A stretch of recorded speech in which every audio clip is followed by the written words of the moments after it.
विद्युत चैप्टर में हम लोग निम्नलिखित 3 बातों पर ध्यान देंगे, जिनमें से आपकी 3 बिंदुएं क्या क्या हैं।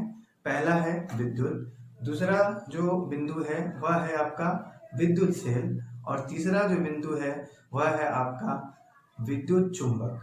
तो चलिए सबसे पहले हम लोग विद्युत पर चलते हैं। विद्युत किसे कहते हैं?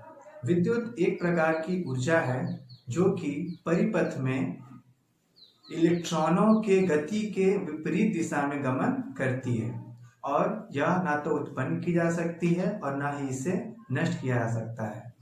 याद रखिए बच्चों, विद्युत एक प्रकार की ऊर्जा है जो कि परिपथ में इलेक्ट्रॉनों के गति करने के विपरीत दिशा में गमन करती है।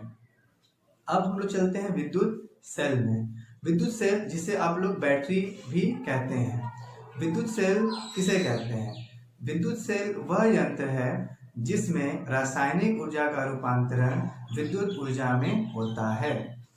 आप लोगों ने देखा होगा कि जब हमारे घरों में अचानक से इलेक्ट्रिक या फिर लाइट चली जाती है तो हम टॉर्च का उपयोग करते हैं। तो जिस टॉर्च का उपयोग हम करते हैं उसमें बैटरी का उपयोग किया जाता है। उस बैटरी को ही हम विद्युत सेल कहते हैं।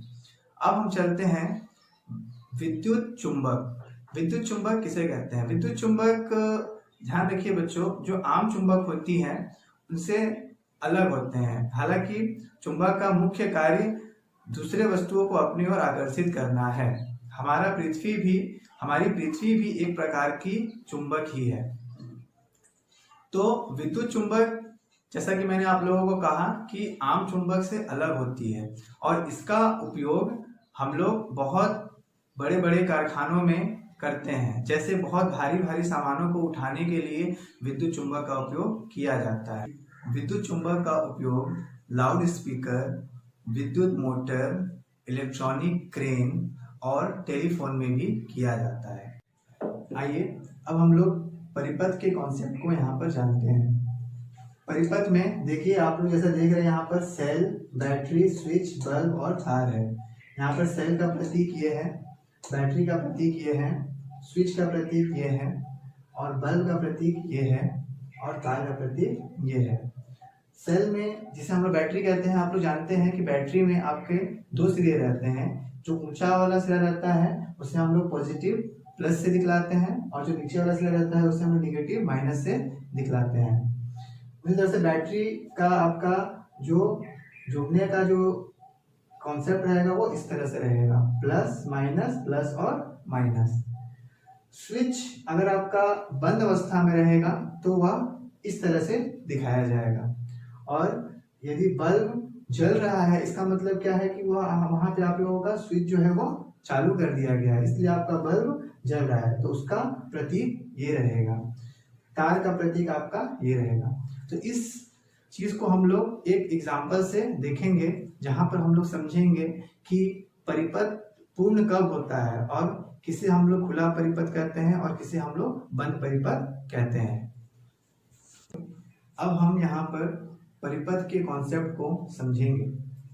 परिपथ में हम लोगों को कुछ बातों का ध्यान रखना पड़ेगा, जैसे कि तार के हम एक लंबे तार को 3 टुकड़ों में बांटते हैं, जिसका एक सिरा बैटरी के पॉजिटिव हिस्से से एक स्विच जो कि कोई भी लोहे का सामान हो सकता है, जैसे कि आप सेफ्टी पिन या फिर कोई भी एक छोटा सा लोहे का पिन भी यूज कर सकते हैं, उससे जुड़ा रहता है।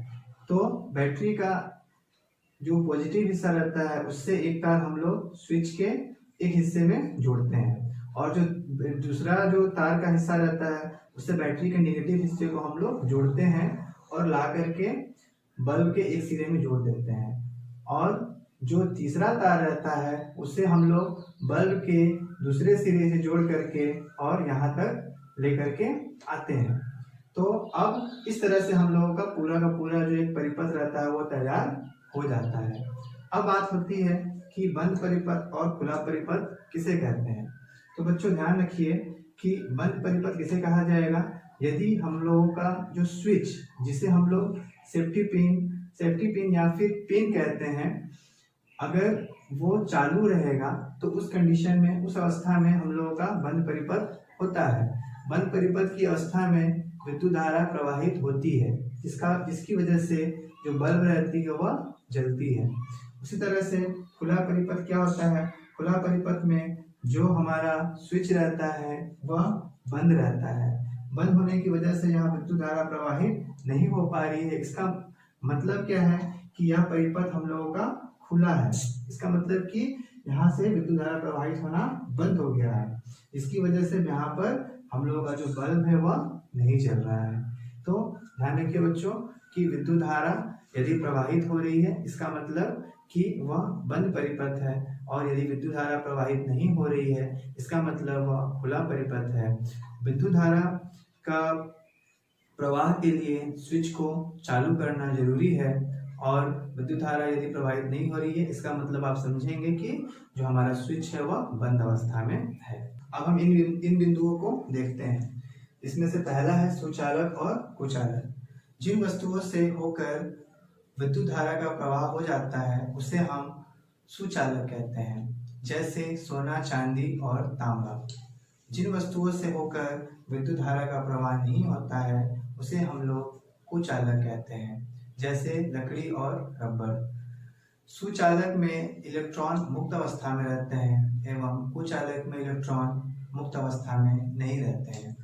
अब हम देखते हैं एलईडी। एलईडी का पूरा नाम लाइट एमिटिंग डायोड होता है। यह एक इलेक्ट्रॉनिक यंत्र होता है जो कि विद्युत प्रवाहित होने से जलता है। इसमें फिलामेंट नहीं पाया जाता है। अब हम चलते हैं फ्यूज और उसके प्रयोग पर। जैसे बच्चों आप जानते हैं कि फ्यूज हम लोगों का स्विच में लगा रहता है। फ्यूज का होना बहुत ही जरूरी है, क्योंकि कोई भी जब विद्युत धारा प्रवाहित होती है तो वह स्विच से होकर के ही फ्यूज से होकर के ही जाती है। जब विद्युत धारा प्रवाहित होती है तो जो फ्यूज में जो तार लगा रहता है वह बहुत ही महत्वपूर्ण है हम लोगों के लिए, क्योंकि मान लीजिए कि जो अगर बहुत अधिक मात्रा में विद्युत धारा का प्रवाह होने लगेगा, ऐसी अवस्था में जो फ्यूज का तार रहता है वह गल जाता है, जिससे कि बहुत बड़ा एक्सीडेंट होने से बच जाता है। फ्यूज में लगे हुए तार की कुछ अन्य विशेषताएं भी होती हैं। फ्यूज में लगा हुआ तार लेड और टीन से मिलकर बना होता है। फ्यूज में लगे हुए तार का गलनांक कम होता है और इसकी प्रतिरोध क्षमता अधिक होती है। आइए अब हम विद्युत बल्ब की तरफ चलते हैं। विद्युत बल्ब का फिलामेंट टंगस्टन धातु से बना होता है। इस फिलामेंट से होकर के ही विद्युत धारा का प्रवाह होता रहता है। विद्युत धारा के प्रवाह के कारण इसमें ताप ऊर्जा उत्पन्न होती है।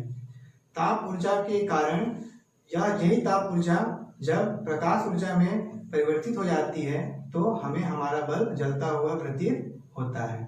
तो यही हम आशा करते हैं कि आप लोगों को सारे पॉइंट अच्छे से समझ में आ गए होंगे। धन्यवाद।